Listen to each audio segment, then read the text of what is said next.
Assalamualaikum student mathematics 4024 welcome to maths guru students now it's time to look at some questions on coordinate geometry previous videos में हमने की points को discuss किया है। अब उन की पॉइंट्स को अप्लाई करते हैं, कुछ क्वेश्चंस को सॉल्व करते हैं ताकि वो की पॉइंट्स जो है उनकी अंडरस्टैंडिंग और थोड़ी सी जो है वो स्ट्रांग हो जाए। तो ये कुछ क्वेश्चंस मैंने निकाले हैं। अच्छा, the first question is the lines x plus y equals to 2 and x minus 3y equals to 6 are shown on a diagram in an answer space। अब ये जो है वो मैंने इसका सिर्फ पार्ट ए लिया है। पार्ट बी में जो है वो जो है डायग्राम बनी हुई थी पूरी, तो वो मैंने नहीं लिया। तो कंफ्यूज ना होना कि भाई लाइंस कहाँ बनी हुई हैं।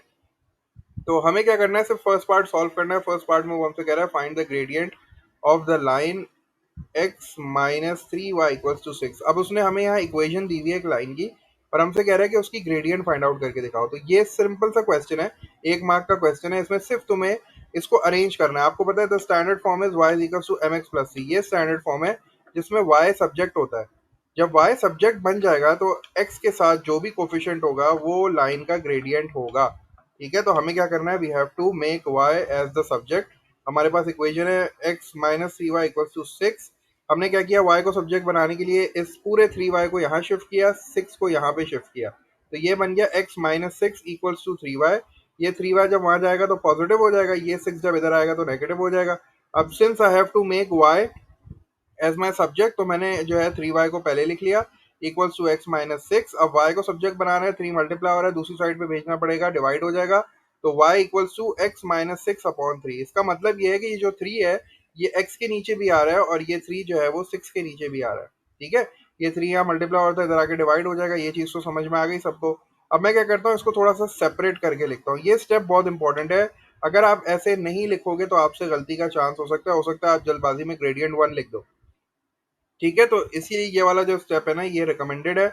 इस स्टेप को करना ज्यादा टाइम नहीं लगता, लेकिन आपका आंसर बिल्कुल सही हो जाएगा। इस फ्रैक्शन को जो है वो ब्रेक कर दो, मतलब x अपॉन थ्री भी लिखो, माइनस सिक्स अपॉन थ्री भी करो। ठीक है, उसके बाद आपको पता चल जाएगा कि since now y is my subject, तो अब x के साथ जो भी कोफिशिएंट लिखा हुआ है ये मेरी लाइन की ग्रेडियंट हो गई। तो जो मेरा रिक्वायर्ड आंसर आ गया, ये आ गया 1/3। अच्छा, सेकंड पार्ट में मुझसे कह रहे थे इक्वेशन। अच्छा, सेकंड पार्ट ये किसी और क्वेश्चन का है। The equation of a line L is x plus two y equals to minus one. अब ये एक और क्वेश्चन है जिसमें हमें वो इक्वेशन दे रहा है एक लाइन की। जो एन इक्वेशन क्या है, x plus two y equals to minus one. First step में उसने फिर हमें यही बात बोली कि find out the gradient of the line L.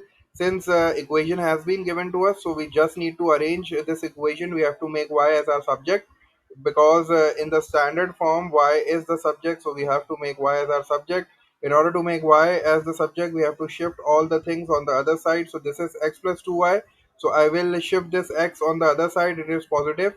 जब ये दूसरी साइड पे जाएगा तो ये नेगेटिव हो जाएगा, तो this will be minus x minus one. और you can also write it like minus one minus X, वो भी बिल्कुल सही होगा। Now I have to make Y as my subject, तो मुझे टू को शिफ्ट करना पड़ेगा। जब मैं टू शिफ्ट करूंगा तो टू इन दोनों के नीचे आएगा। ठीक है, ऐसे आएगा y is equal to minus x minus one whole divided by two. ठीक है, लेकिन मैं क्या करूंगा, अपनी गलती ना हो इसलिए मैं दोनों को सेपरेट करके लिखूंगा। तो टू मैं x के नीचे भी लिखूंगा और वन के नीचे भी लिखूंगा। तो मेरी इक्वेशन बन जाएगी y is equal to minus x upon two. Minus x upon two का मतलब होता है माइनस वन अपॉन टू। ठीक है, माइनस एक्स अपॉन टू अगर कभी लिखा हुआ आपको नजर आए और आपसे पूछा जाए कि भाई एक्स के साथ क्या कोफिशिएंट है, तो माइनस, इसको हमेशा इस तरह करके लिख लेना, minus one upon to x. ठीक है, ताकि इससे गलती ना हो।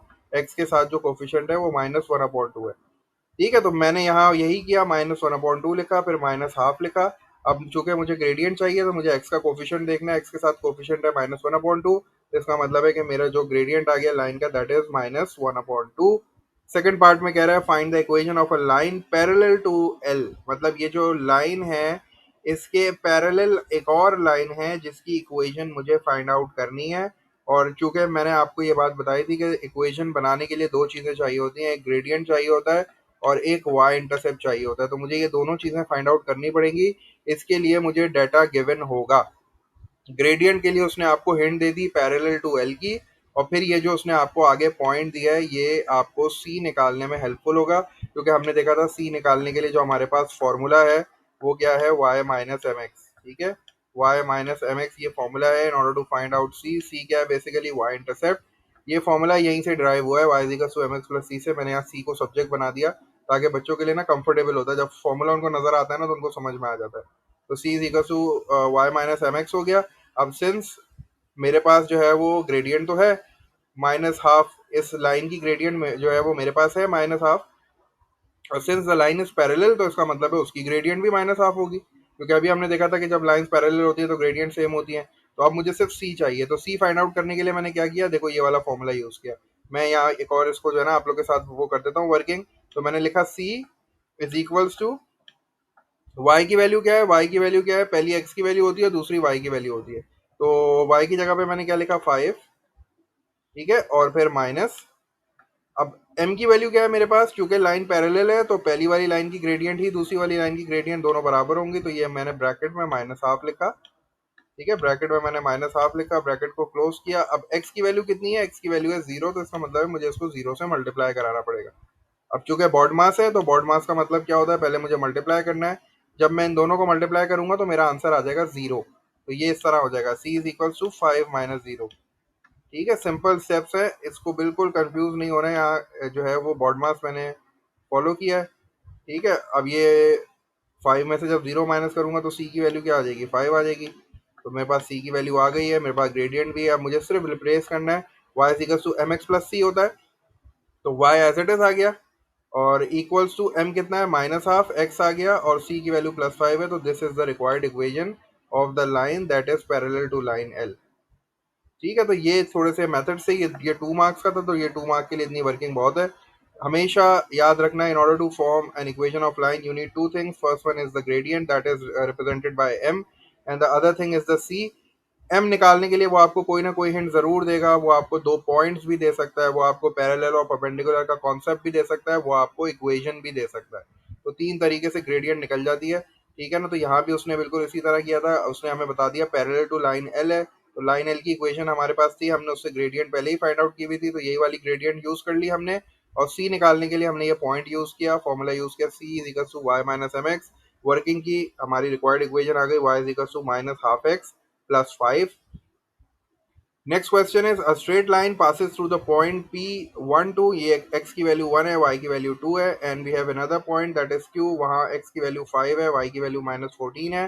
फर्स्ट पार्ट में कह रहा है find the coordinates of the mid point. Mid point के लिए आपको क्या करना है, दोनों की x की वैल्यूज को ऐड करके 2 से डिवाइड करना है, और दोनों की y की वैल्यूज को ऐड करके 2 से डिवाइड करना है। फॉर्मूला लिखा जल्दी से, x की पहली वैल्यू क्या है, x की पहली वैल्यू इसको हमेशा लेबल कर दो, ये मेरा पहला पॉइंट है तो ये हो गया x1, और ये हो गया y1। वो मेरा दूसरा पॉइंट है तो उसको मैंने लेबल कर दिया x2 और y2 से। Since I have to find out the mid point, दोनों x वैल्यूज को ऐड करूंगा, 1 + 5/2 हो जाएगा। 1 + 5/2 जो है वो मुझे बता देगा 6, 1 + 5 6 हो जाएगा, 6/2 3 हो जाएगा। और दोनों की y वैल्यूज को ऐड करूंगा, 2 प्लस -14, तो ये -14 हो जाएगा, 2 - 14 विल गिव मी -12, और -12 को जब 2 से डिवाइड करूंगा तो -6 आ जाएगा। ये मेरा मिड पॉइंट आ गया, फर्स्ट पार्ट का आंसर आ गया। The coordinates of the mid point of P Q is 3 और -6। सेकंड पार्ट में कह रहा है gradient of line P Q निकालो। ग्रेडियंट का मतलब rise upon run, y2 - y1 upon x2 - x1। तो y2 - y1 चूंकि पी क्यू का निकालना है, तो ये मेरे पास पी क्यू ऑलरेडी लेबल हुए हुए हैं। y2 कितना है मेरे पास, y2 इज -14 माइनस y1, तो -14 -2 डिवाइडेड बाय x2 की वैल्यू 5 है, x2 - x1 मतलब 5 - 1, -14 -2 -16 अपॉन 4, -4 मेरी लाइन की ग्रेडियंट आ गई। The gradient of line P Q is -4। यहाँ रिक्वायर्ड जो जगह होती है, जो गिवन होता है, यहाँ जरूर अपने आंसर्स लिखा करो। 3 और -6 यहाँ भी लिख दिया, -4 यहाँ भी लिख दिया। थर्ड पार्ट में कह रहा है equation of line P Q की इक्वेशन बनाने के लिए again I need two things. The first thing is the gradient, पहली चीज है ग्रेडियंट चाहिए, दूसरी चीज मुझे सी चाहिए। पार्ट बी में I have already calculated the gradient, gradient मेरे पास है -4। I just need to find out the value of C. In order to find out the value of C वही फॉर्मूला यूज करूंगा, C is equal to Y minus M X. Working कर लेते हैं साथ मिलके। अब यू हैव 2 पॉइंट्स, आपको दोनों पॉइंट्स में से कोई एक पॉइंट जो है जो अच्छा लग रहा है वो चूज कर लो। मैं पहला वाला चूज कर लेता हूँ, क्योंकि ये वैल्यूज छोटी हैं। 1 और 2 चूज कर लिया मैंने, तो सी की वैल्यू मुझे निकालनी है। तो सी इज इक्वल टू, यहाँ y की वैल्यू क्या है, y की वैल्यू 2 है, तो मैंने 2 लिख दिया। 2 माइनस m की वैल्यू मेरे पास आ रही है -4, तो ब्रैकेट में मैंने -4 लिख दिया। And what is the value of x, x की वैल्यू 1 आ रही है, तो मैंने यहाँ 1 लिख दिया। -4 मल्टीप्लाई बाय 1 विल बी -4, और फिर ये बन जाएगा इस तरह, 2 माइनस -4, माइनस माइनस प्लस हो जाएगा, और 2 + 4 जो है दैट विल बी 6। तो सी की वैल्यू मेरे पास 6 आ गई। अब मेरे पास सी की वैल्यू भी है, एम की वैल्यू भी है, दोनों को पुट कर देता हूँ स्टैंडर्ड फॉर्म में। y is equal to M x plus c is the standard form. तो y लिखा, y हमेशा एज इट इज आता है, m की जगह पे m की वैल्यू आ गई -4, x हमेशा एज इट इज आएगा, और फिर c की वैल्यू आ जाएगी, चूंकि c की वैल्यू +6 है तो यहाँ +6 आ गई। This is the required equation. ये मैंने जो है वो equation of line P Q find out कर ली है।